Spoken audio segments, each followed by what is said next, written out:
L-Ajruport Internazzjonali ta' Malta ħabbar ir-reviżjoni tal-programm ta' investiment li issa se jara l-kumpanija tinvesti 345 miljun euro bejn l-2025 u l-2029.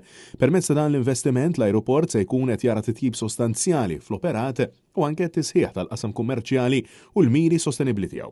Waqt konferenza tal-aħbarijiet il-Kap Eżekuttiv tal-Ajruport Internazzjonali ta' Malta Alan Borch qal illi dan il-programm se jkompli jibni fuq l-investimenti li l-kumpanija wetqet fl-aħħar sentejn bilan illi saħħaħ l-infrastruttura tal-ajruport għal bżonnijiet futuri. Nemmen illi dal-proġett li għadna kif għamilna ovvjament qed nżommu l-istorja tal-airport imma qed ukoll nġedduh b'mod iktar kontemporanju. Fl-opinjoni tiegħi il-ġebla Maltija, limestone hija mhux biss sens ta' Malta ma wkoll tagħti sens ta' kultura sabiħa ħafna u allura derli li jridu nkomplu down this road u nkomplu nsaħħu din l-arkitettura daqshekk sabiħa tal-ajruport. Ajruport li kien imbena minn Gvern Nazzjonalista fil-bidu ta' snin design issa ħabbar il-proġett ewlieni li jmiss jiġifieri tkabbir tat-terminal lejn in-naħa tal-Lvant.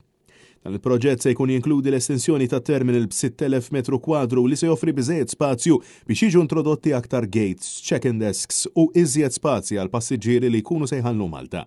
Aparti minn hekk, għal aktar konvenjenza it-terminal issa se jkun maqud direttament ma' Park East, il-parkeġġ fuq diversi livelli li ġie inawgurat lura fil-2020. Fil-COVID ovvjament kienna sitwazzjoni diffiċli fejn ir-revenue tagħna bażikament waqaf ħesrem u allura hemm element ta' catch-up effect li nagħmlu fl-infrastruttura tara biex nlaħqu mal-numri li għandna.